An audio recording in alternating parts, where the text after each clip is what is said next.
হয়তো আমাদের থেকে দূরে চলে গিয়েছেন,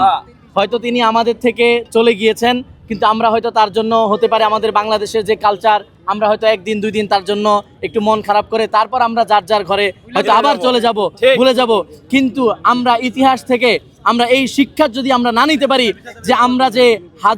হাদি যখন চলে গিয়েছে তখন আমরা রাজপথে যেভাবে হাদি হয়ে উঠেছিলাম, এইভাবে যদি আমরা জন্ম থেকে জন্মান্তরে এবং আমাদের পরবর্তী প্রজন্ম এভাবে যুগ যুগ ধরে যদি আমরা আমাদের হাদিদেরকে ধরে রাখতে পারি, তাহলে আমাদের এই বাংলাদেশের স্বাধীনতা সার্বভৌমত্ব কখনো হারিয়ে যাবে না। এবং বিদেশি কোনো দালাল চক্র এসে কোনোদিন আমাদের দেশে গাপটি মেরে বসে থেকে আমাদের এই স্বাধীন চেতা বাংলাদেশকে এবং স্বাধীন মাতৃভূমিকে দখল করার এবং বাইরে বসে আমাদের এই দেশকে কোনোভাবে অস্থিতিশীল করার সেই চিন্তা করতে পারবে না। ইনশাল্লাহ হাদি ভাইয়ের এই স্পিরিটকে ধারণ করে যদি আমরা আগামী দিনে এগিয়ে যেতে পারি, আমাদের বাংলাদেশ আরও সুখী হবে, সমৃদ্ধশালী হবে এবং আমরা একটি